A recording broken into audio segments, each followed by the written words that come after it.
ഇറച്ചിക്കും മീനിനും മുട്ടയ്ക്കും മത്സരിച്ച് വില കൂടിക്കൊണ്ടിരിക്കുന്ന ഈ സമയത്ത് നല്ല നാടൻ കറികളൊക്കെ കൂട്ടി വയറ് നിറച്ച് ചോറുണ്ടാൽ തന്നെ അന്നത്തെ ദിവസം കുശാലാണ് കേട്ടോ. ഒത്തിരി നാൾ കൂടിയാണ് ഞാൻ ഇങ്ങനെ ഒരു ഉച്ചയൂണ് തയ്യാറാക്കുന്നത്. ആദ്യമായി നല്ല ചതച്ച മുളകിട്ട വെണ്ടയ്ക്ക മെഴുക്കുവരട്ടിയാണ് കേട്ടോ. പിന്നെ ഉലുവ ചേർത്ത് പൊടിച്ച നല്ല എരിവും പുളിയുള്ള നല്ല മോരുകറിയാണ്. പിന്നെ നമ്മുടെ സ്വന്തം പരിപ്പ് കുത്തിക്കാച്ചിയതുണ്ടെങ്കിൽ പിന്നെ വേറെ ഒന്നും വേണ്ട കേട്ടോ. പിന്നെ ഞാൻ തയ്യാറാക്കിയത് നല്ല നാടൻ ഉരുളൻകിഴങ്ങ് മെഴുക്കുവരട്ടിയാണ്.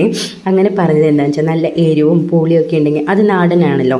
പിന്നെ എരി പിടിന്ന് പെട്ടെന്ന് തയ്യാറാക്കിയതാണ് കേട്ടോ. ഒരു പച്ചപ്പയറും കായും മെഴുക്കുവരട്ടി, പിന്നെ പൊടി പൊടിക്കാൻ ഒരു പപ്പടവും. അങ്ങനെ എല്ലാം കൂട്ടി നിമിഷ നേരത്തിനുള്ളിലാണ് കേട്ടോ ഞാനൊരു ഉച്ചയൂണ് റെഡിയാക്കിയത്. അപ്പോൾ ഞാൻ കഴിച്ചിട്ട് വരാവേ.